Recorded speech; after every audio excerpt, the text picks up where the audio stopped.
За энэ бизнес эрхчлээний тухай хуулийн төслийг бол дэмжиж байгаа. Тэгэхээр миний хувьд бол бас энэ Shark-ийн төвшин гишүүний ахалсан зөвшөөрлийн ажлын хэсэгт бол ажилласан. За тэгэхээр тэр зөвшөөрлийн ажлын хэсгээр бол хэд хэд асуудлууд байсан. Жишээлбэл одоо зөвшөөрлийн зөвлөлөөр батлагдаагүй байгаа зөвшөөрлүүд байна. За мөн одоо энэ зарим яамдууд нь өөрсдөө болохоор бол энгийн зөвшөөрлөг байлгах гэдэг байгаа зүйлийг мэдээлэл болгосон байна гэдэг асуудлууд гарч ирсэн. Тэгээ энэ асуудлууд ер нь яаж шийдэгдсэн бэ? За дээрэс нь болохоор бол энэ зарим яамдуудаас бол одоо энэ хөндөгдөх шаардлагатай зөвшөөрлүүдийг оруулж ирээгүй байна гэсэн асуудлууд яригдчихсэн. Жишээлбэл хот байгуулалт, орон сууцны яам, байгаль орчин уур амьсгалын өөрчлөлтийн яам гэдэг. За мөн одоо хоорондоо зөрчилтэй давхарцсан зөвшөөрлүүд байна гэдэг. Эдгээр асуудлуудыг ер нь одоо энэ дагуулж орж ирж байгаа зөвшөөрлөл мэдээллийн тухай хуулийн дээр яаж тусгасан бэ гэдэг бол нэгдүгээр асуулт байна.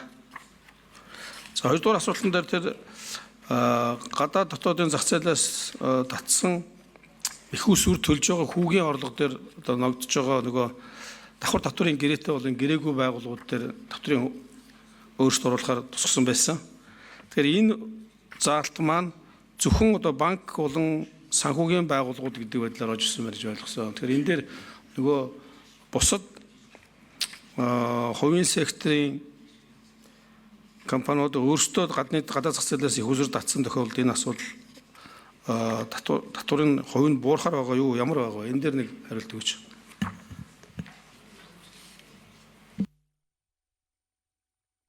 Хэсгийн 5 номерын микрофон өгье. Энэ хоёр сайд. За сөрөн гурал зөвлөх дараа эхний асуулт хариулаарай. Би сүүлийн асуудал дээр. Энэ ийм хуулийн зохицуулалттай явж байсан. 22 биш Монгол улсын арилжааны банкны гадаад дотоодын их усрээс татсан зээл өрийн хэрэгслийн хүүгийн орлогод 5% гэж. Бус салбар бол 20%-тай. Тэгэхээр бидний бодлого бол арилжааны банкн дээр тулгуурласан санхүүгийн секторыг өргөжүүлээгээд бусад санхүүгийн гэдгээр хязгаарласан. Та бол одоо уулуурхай, барилга, худалдаа, бус салбарт яриад байна шүү дээ. Энэ бол ер нь санхүүгийн секторт гаднаас татсан их усэр тэр зээл өрийн хэрэгслийн хүүгийн олзонд олдсон одоо 5% байдаг. Арилжааны банк 5 байдаг бол бусад санхүүгийн салбар мөн адилхан 5 байгаа. Одоогоор 20% гэсэн өндөр босготой байгаа нь манай санхүүгийн салбарыг гадаадын хөрөнгө оруулалт оруулах өргөжчөд нэлээд саад болж байгааг үзэж энийг чөлөөлж байгаа. Тэгэхээр бусад салбарыг бол тусгаагүй. Зөвхөн санхүүгийн салбар гэж үзэж байгаа. Ажлын хэсгийн 2 дугаар микрофон нэмэлт хариулт өгье. 5 сар ажилласан гэдгээс хэлж байна. За соронзон болдог гишүүний асуусан нэгдүгээр асуултанд хариулъя. Иргэн сайдын зөвлөх тэнгис байна. Зөвшөөрлийн тухай хуулийн өмнө нь өргөн мэдүүлсэн ажлын сектор бол бид нар бүгд хамт ажилласан. Бараг 40 орчим хэлэлцүүлгийн төвшин гишүүнээр ахлуулаад бас нэлээд олон асуудлууд бас гарч ирсэн. За тэгэхээр энэ удаагийн төслөөр бол яг тэр тухайн улсын их хурал дээр ярьсан асуудлуудыг одоо хууль зүйн техникүүд засах боломжтой хэсгүүд нь бүгдийг зассан байж байгаа. За мөн яамдаас одоо энэ хуультай холбогдуулан дахиж бас энэ зөвшөөрөлтөд холбоотой дутуу орхисон зүйлсээр нөө саналыг бол бас авсан.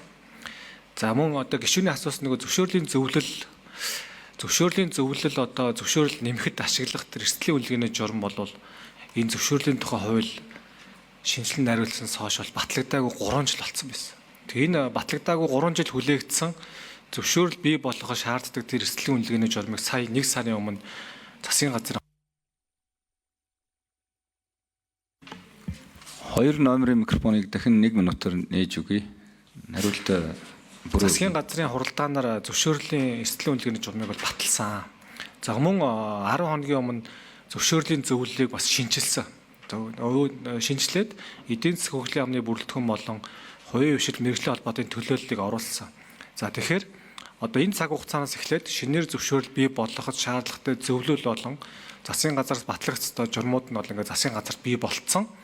Тэгэхээр түүнээс хойш ирсэн зөвшөөрлийн хүсэлтүүдийг зөвшөөрлийн зөвлөл дээр ирэхэд нь одоо яг засгийн газараас зохиогч төр үнэлгээгээр нь оруулаад одоо явна гэсэн үг.